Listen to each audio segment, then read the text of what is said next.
안녕하세요. 종교평화연구원장 이병두 오랜만에 인사드립니다. 근현대 불교 탄압의 역사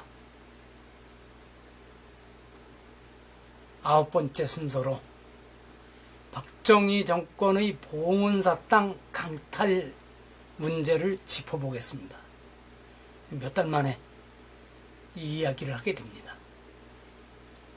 목소리가 좀 가라앉아 있습니다. 공화당 정권이 삼선 연임금지, 대통령의 삼선 연임금지 조항을 풀어 영구 집권을 가능하게 한 개헌안을 1969년 9월 14일 국회에서 날치기 통과시키고 한 달 뒤인 10월 17일 국민투표에서 확정한 지 4달도 안 된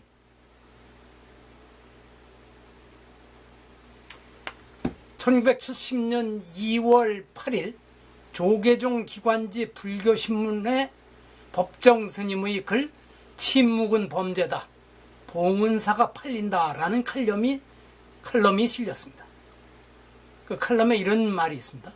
지금 총무원 측이 획책하고 있는 구상대로라면 봉은사 소유의 임대 및 임야 및 대지 113만 평 중에 그 6분의 5가 팔리고 나머지 6분의 1이 고작 도량으로서 존속될 모양이다.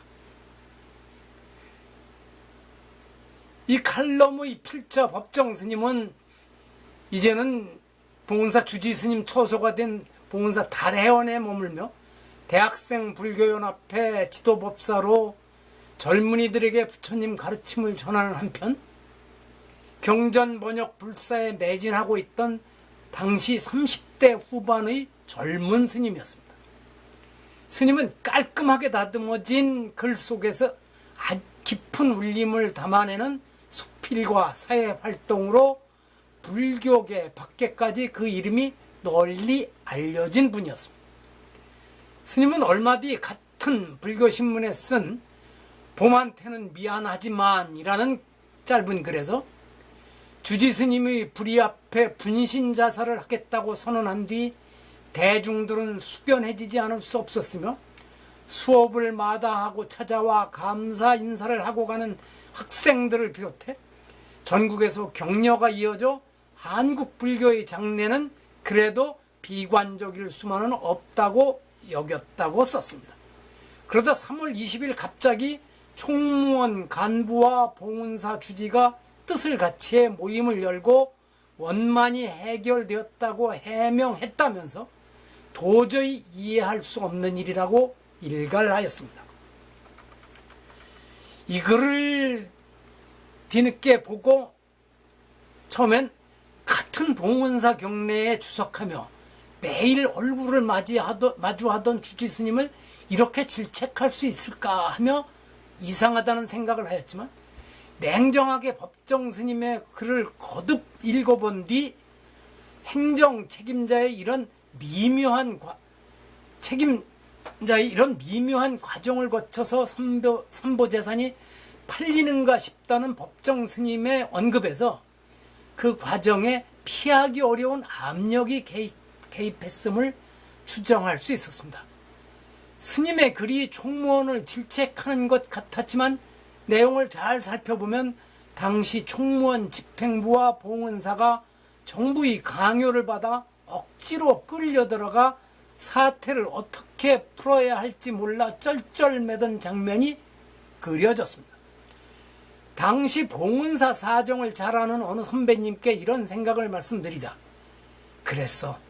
당시 주지 서운 스님이 거의 매일 낮에는 절을 나갔다가 저녁 늦게야 돌아오곤 하였는데 그 이유가 절에 있으면 빨리 땅 파는 일에 동의하라는 압박이 심해서 그걸 피하기 위해 어쩔 수 없었다는 증언을 들었습니다. 그 당시 현재 무역센터와 백화점 등이 들어선 자리에 배추를 심어 스님들과 신도, 대불련 학생들이 수레를 끌고 가서 뽑아다 김장을 담갔었다는 이야기도 함께 들었습니다.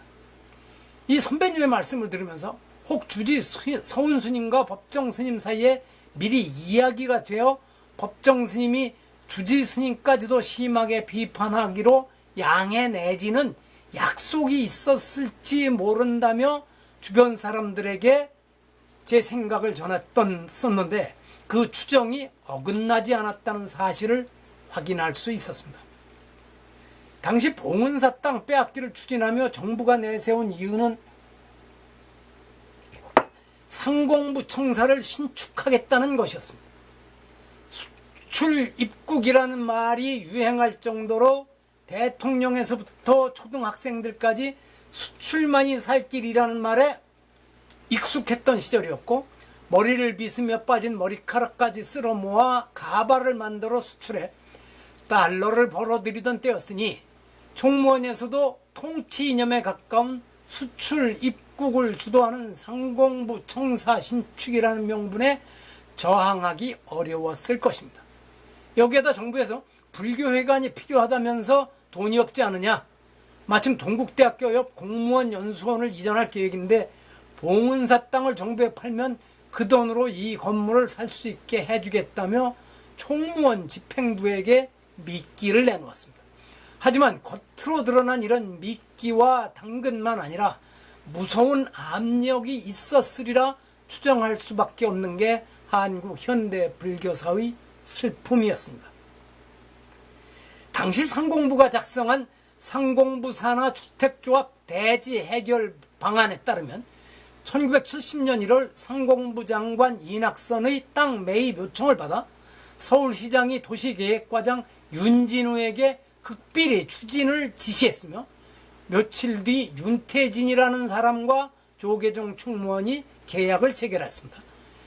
당시 서울의 도시계획 수립과 추진에서 중요 역할을 한 서울시 전 도시개발국장 손정목이 쓴 서울도시계획 이야기라는 책에 따르면 윤태진은 윤진우가 사업 추진을 위해 사용한 가명이었습니다.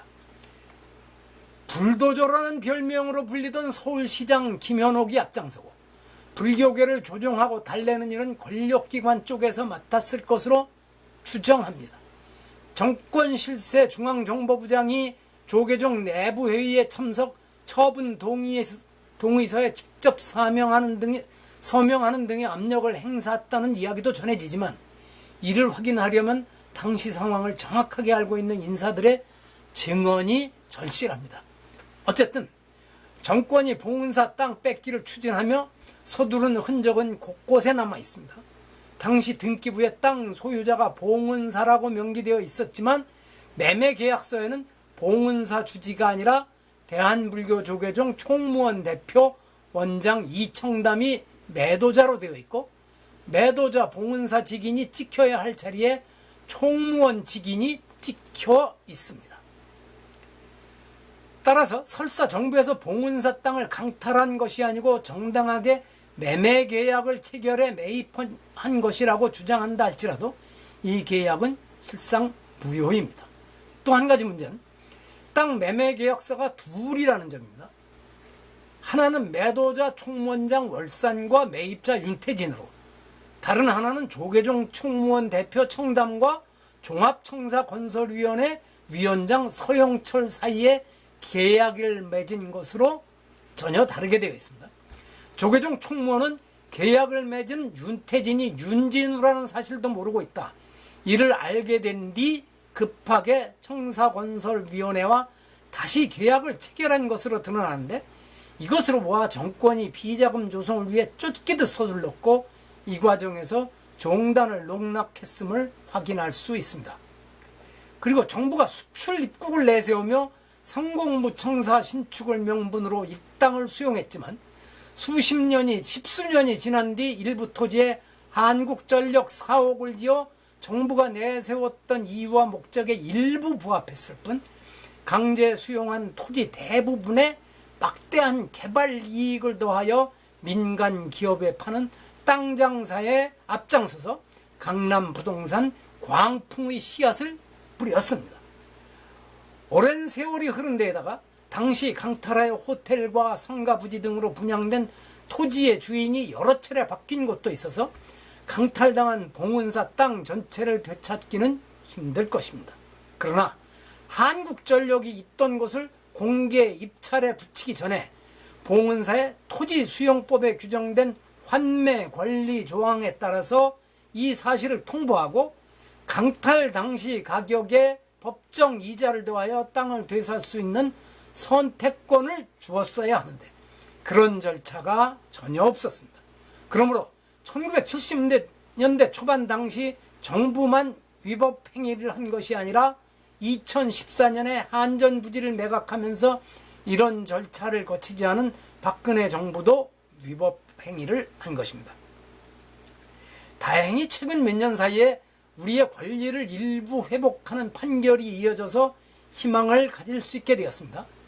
농지개혁 사업 정리 특별법에 의해 반환받아야 했던 강남구 일대 토지가 공무원들의 불법 행위로 망실된 데 대하여 국가를 상대로 2017년 8월부터 손해배상 청구 소송을 진행해 2019년 5월 서울고등법원에서 일부 토지 240평에 대한 배상 판결을 받은 것입니다. 그리고 1958년 이승만 정부가 농지개혁 사업을 추진하며 봉은사 소유 대치동 삼성동 일대 토지 2만 900평을 사들여 이 땅을 경작자에 분배했는데 당시 분배되지 않은 땅은 1968년 농지개혁사업 정리특별법에 의해 원소유자인 봉은사에 반환하여야 한다며 봉은사가 2019년 12월 국가를 상대로 손해배상 청구 소송을 진행하여 2021년 9월 18일 서울중앙지법에서 국가는 봉은사에 약 487억 1392만 원을 배상하라고 원고 일부 승소 판결을 내린 것입니다. 국가 배상 책임을 감정가의 70%로 한정하였다는 한계가 있어서 결코 매우 만족스러운 결과라고 하기에는 부족하지만 이번 판결이 가지는 의미는 무겁습니다. 무엇보다도 재판부에서 국가는 봉은사에게 소속 공무원의 불법 행위로 인한 손해를 배상할 의무가 판단했다는 점은 앞으로 한전부지 관련 소송 진행에서 유리한 판례가 될 것이기 때문입니다. 문제는 지나간 일도 그렇습니다만 혹시 현재도 이와 비슷한 일들이 일어나고 있지 않은지 앞으로 그런 일이 일어나지 않도록 해야 할 것입니다. 오랜만에 유튜브 영상을 찍으면서 제 말이 너무 빨랐습니다. 들어주셔서 감사합니다.